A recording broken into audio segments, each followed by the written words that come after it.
Welcome to the 1000 Nights and 1 Night. Now, when it was the 468th night, she said, It hath reached me, O auspicious king, that hardly had he spoken when the heavens clouded over, and there came a rain, as if the mouths of waterskins had been opened. And when we left the oratory, we were knee-deep in water, and we were lost in wonder at the black. So I accosted him and said to him, Woe to thee, O black! Art thou not ashamed of what thou saidst? He turned to me and asked, What said I? And I said, Thy saying to Allah, By thy love of me, and what giveth thee to know that he loveth thee? Replied he, Away from me, O thou distracted by the world from the care of thine own soul. Where was I when he gave me strength to profess the unity of the Godhead, and vouchsafed unto me the knowledge of him? How deemest thou that he aided me thus, except of his love of me? Adding, Verily, his love to me is also the measure of my love to him. Quoth I, Tarry a while with me, so may Allah have mercy on thee. But he said, I am a chattel, and the book enjoineth me to obey my lesser master. So we followed him a while, till we saw him enter the house of a slave broker. Now the first half of the night was past, and the last half was longsome upon us, so we went away. But next morning we repaired to the slave dealer, and said to him, Hast thou a lad to sell us for service? He answered, Yes, I have 100 lads, or so, and they are all for sale. Then he showed us slave after slave, till he had shown us some 70, but my friend was not amongst them. And the dealer said, These are all I have. But as we were going out from him, we saw a ruinous hut behind his house, and going and behold, we found the black standing there. I cried, 'Tis he, by the Lord of Kaaba. And turning the dealer said to him, Sell me yonder slave. Replied, O Abu Yaha, this is a pestilent, unprofitable fellow, who hath no concern by night but weeping, and by day but repentance. I rejoined, It is for him that I want. So the dealer called him, and he came out showing drowsiness. Quoth his master, Take him at thine own price, so that thou hold me free of all his faults. I bought him for 20 dinars, and asked, What is his name? And the dealer answered, Maymun, the monkey. And I took him by the hand, and went out with him, intending to go home. But he turned to me and said, O my lesser lord, why and wherefore didst thou buy me? By Allah, I am not fit for the service of God's creatures. Replied I bought thee that I might serve thee myself, and on my head be it. Asked he, Why so? And I answered, Wast thou not in company with us yesterday in the place of prayer? Quoth he, And didst thou hear me? And quoth I, It was I accosted thee yesterday, and spoke with thee. Thereupon he advanced till we came to a mosque, where he entered and prayed a 2-prayer bow. And after he said, O my God, and my Lord and Master, the secret that was between me and thee thou hast discovered unto thy creatures, and hast brought me to shame before the worldling. How then shall life be sweet to me now that other than thou hath happened upon that which is between thee and me? I conjure thee to take my soul to thee forthright. So saying, he prostrated himself, and I awaited a while without seeing him raise his head. So I shook him. Behold, he was indeed dead. The mighty and mercy of Allah Almighty be upon him. I laid him out, stretching his arms and legs, and looking at him, and lo, he was smiling. Moreover, whiteness had got the better of blackness on his brow, and his face was radiant with light like a young moon. As we wondered at his case, the door opened, and a young man came into us and said, Peace be with you. May Allah make great our reward and yours for our brother Maymun. Here is his shroud. Wrap him in it. So saying, he gave us 2 robes. Never had we seen the like of them, and we shrouded him therein. And now his tomb is a place whither men resort to pray for rain, and ask the requirements of Allah, be he exalted and extolled. And how excellently well saith the poet on this theme. The heart of the agnostic homed in heavenly garth. Heaven decks and all his porters aid afford. Lo, here they drink old wine, commingled with tasfin, the wine of union with the Lord. Safe is the secret twixt the friend and them, safe from all hearts, but from that heart allowed and adored. And they recount another anecdote of the devout tray-maker and his wife. There was once among the children of Israel a man of the worthiest, who was strenuous in the service of his Lord, and abstained from things worldly, and drave them away from his heart. He had a wife, who was a helpmeet for him, and who was at all times obedient to him. They earned their living by making trays and fans, whereat they wrought all through the light hours, and at nightfall the man went out into the streets and highways, seeking a buyer for that which he had made. They were wont to fast continually by day, and one morning they arose fasting, and worked at their craft till the light failed them, when the man went forth according to custom to find purchasers for his wares, and fared on till he came to the door of the house of a certain man of wealth, one of the sons of this world, high in rank and dignity. Now the tray-maker was fair of face and comely of form, and the wife of the master of the house saw him, and fell in love with him, and her heart inclined to him with exceeding inclination. So her husband being absent, she called her handmaid and said to her, Contrive to bring yonder man to us. Accordingly the maid went out to him and called him, and stopped him as though she would buy what he held in his hand. And Scheherazade perceived the dawn of the day, and ceased to say her permitted say. Now, when it was the 469th night, she said, It hath reached me, O auspicious king, that the maidservant went out to the man and asked him, Come in. My lady hath a mind to buy some of thy wares, after she hath tried them and looked at them. The man thought she spoke truly, and seeing no harm in this, entered, and sat down as she bade him, and she shut the door upon him. Whereupon her mistress came out of her room, and taking him by the gaberdine, drew him within, and said, How long shall I seek union of thee? Verily my patience is at the end on thine account. See now, the place is perfumed, and provision prepared, and the householder is absent this night. And I give to thee my person without reserve, I, whose favours kings and captains and men of fortune have sought this long while, but I have regarded none of them. And she went on talking thus to him, whilst he raised not his eyes from the ground for shame before Allah Almighty, and fear of the pains and penalties of his punishment, even as saith the poet, Twixt me and writing many a noble dame was naught but shame which kept me chaste and pure. My shame was cure to her, but haply were shame to depart, she ne'er had known a cure. The man strove to free himself from her, but could not. So he said to her, I want one thing of thee. She asked, What is that? And he answered, I wish for pure water, and that I may carry it to the highest place of thy house, and to somewhat therewith, and cleanse myself of any impurity which I may not disclose to thee. Quoth she, The house is large, and hath closets and corners and privies at command.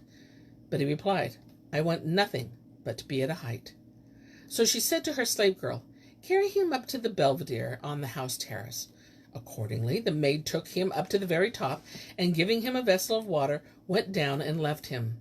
Then he made the oblation and prayed a 2-bow prayer, after which he looked at the ground, thinking to throw himself down, but seeing it afar off, feared to be dashed to pieces by the fall. Then he bethought of him his disobedience to Allah, and the consequences of his sin. So it became a light matter to him to offer up his life and shed his blood, and he said, O my God, my Lord, thou seest that which is befallen on me, neither is my case hidden from thee.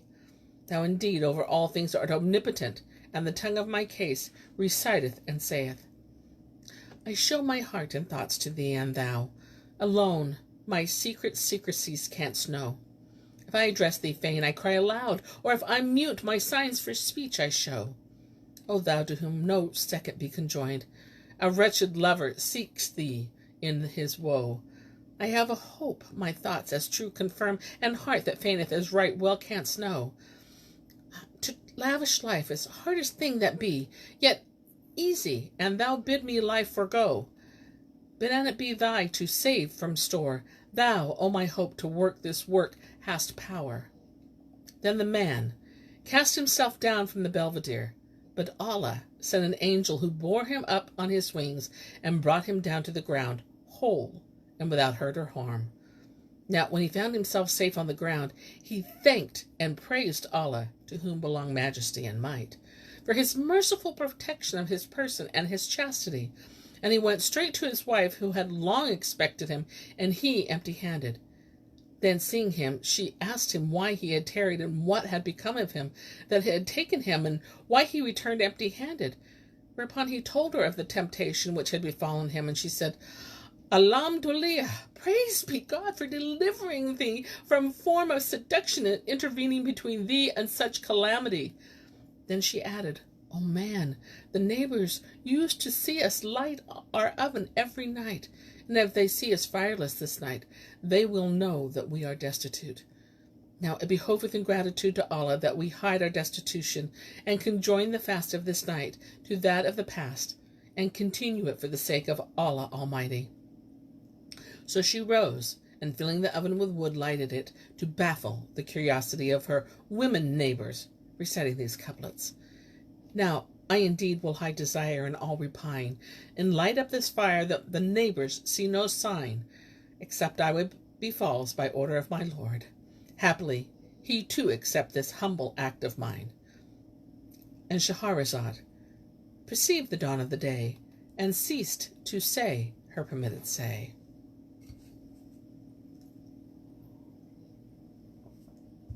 Now, when it was the 470th night, she said, It hath reached me, O auspicious king, that after the good wife had lit the fire to baffle the curiosity of her women neighbors, she and her husband made the wuzu oblation, and stood up to pray, when behold, one of the neighbors' wives came and asked leave to take a firebrand from the oven. Do what thou wilt with the oven, answered they. But when she came to the fire, she cried out, saying, Ho! Such an one, to the tray-maker's wife, take up thy bread ere it burn. Quoth the wife to her husband, Hearest thou what she saith? Quoth he, Go and look. So she went up to the oven, and behold, it was full of fine bread, and white. She took up the scones and carried them to her husband, thanking Allah, to whom belong majesty and might, for his abounding good and great bounty. And they ate of the bread, and drank water, and praised the Almighty. Then said the woman to her husband, Come, let us pray to Allah the Most Highest, so happily he may vouchsafe us what shall enable us to dispense with the weariness of working for daily bread, and devote ourselves wholly to worshipping and obeying him. The man rose in assent and prayed, whilst his wife said Amen to his prayers, when the roof clove in sunder, and down fell a ruby, which lit the house with its light. Hereat they redoubled in praise and thanksgiving to Allah, praying what the Almighty willed, and rejoiced at the ruby with great joy. And the night being far spent, they lay down to sleep, and the woman dreamt that she entered paradise, and saw therein many chairs ranged, and stools set in rows. She asked what the seats were, and it was answered her, These are the chairs of the prophets, and those are the stools of the righteous and the pious. Quoth she, Which is the stool of my husband, such an one? And it was said to her, It is this. So she looked, and seeing a hole in its side, asked, What may be this hole? And the reply came, It is the place of the ruby that dropped upon you from the house roof. Thereupon she awoke, weeping, and bemoaning the defect in her husband's stool among the seats of the righteous.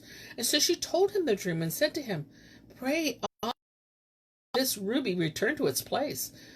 Our endurance of hunger and poverty during our few days here were easier than a hole in thy chair amongst the just in paradise.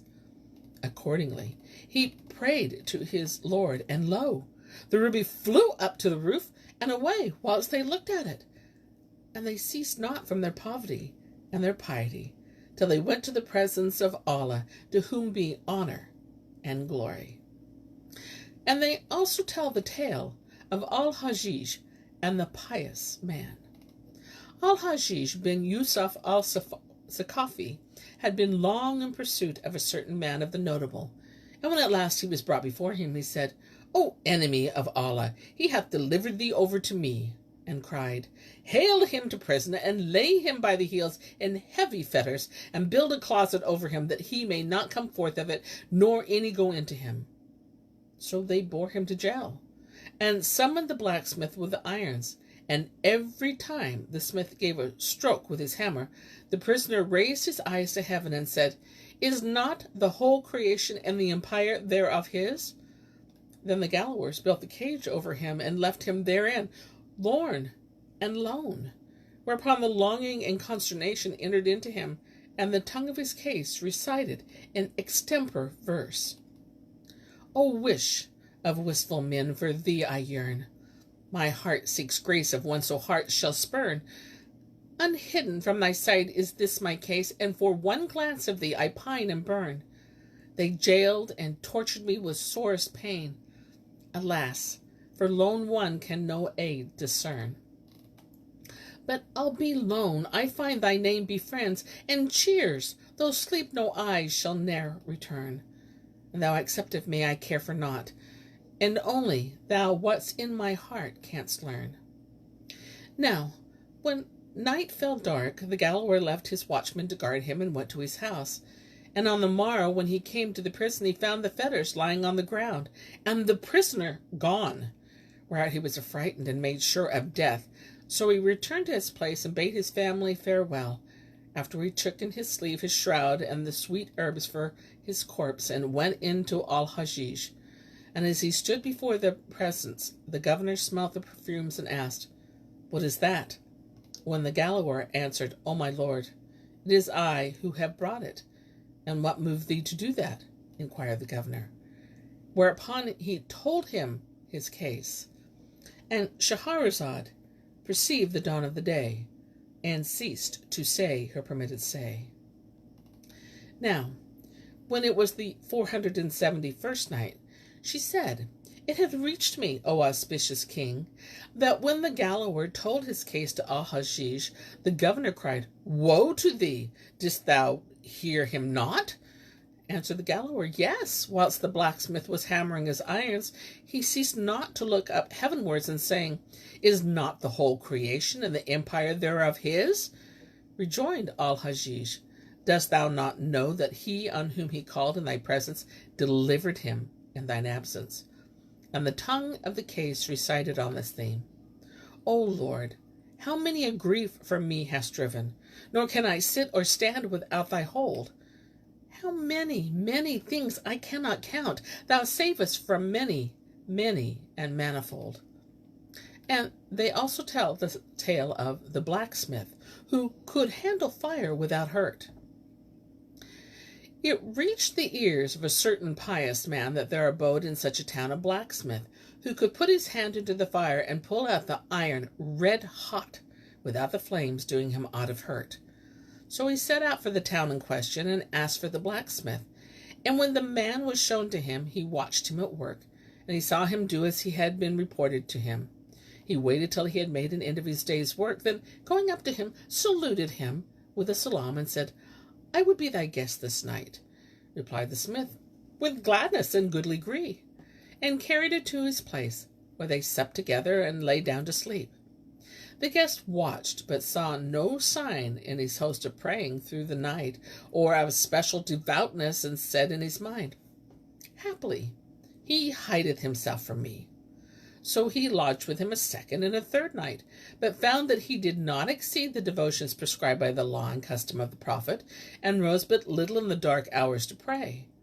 At last he said to him, O my brother, I have heard of the gift with which Allah hath favored thee, and have seen the truth of it, and with mine own eyes. Moreover, I have taken note of thine assiduity in religious exercises, but find in thee no piety as distinguish those who work saintly miracles. Whence then come this to thee? I will tell thee, answered the smith. Know that I was once passionately enamored of a slave girl, and ofttimes sued her for loveliness, but could not prevail upon her, because she was still held fast by her chastity. Presently there came a year of drought and hunger and hardship. Food failed, and there befell a sore famine. As I was sitting one day at home, somebody knocked at the door. So I went out, and behold, she was standing there, and she said to me, O my brother, I am sorely an hungered, and I lift mine eyes to thee, beseeching thee to feed me for Allah's sake. Quoth I, Wouldst thou not how I love thee, and what I have suffered for thy sake? Now I will not give thee one bittock of bread, except thou yield thy person to me. Quoth she, Death, but not disobedience to the Lord. Then she went away, and returned after 2 days with the same prayer for food as before. I made her a like answer, and she entered and sat in my bed, being nigh upon death. I set food before her, whereupon her eyes brimmed with tears, and she cried, Give me meat, for the love of Allah, to whom belong honor and glory. But I answered, Not so, by Allah, except thou yield thyself to me. Quoth she, Better is death to me than the wrath and the wreck of Allah the Most Highest. And she rose and left the food untouched. And Shahrazad perceived the dawn of the day, and ceased to say her permitted say. And so do I cease my tale for the day, till it be morrow.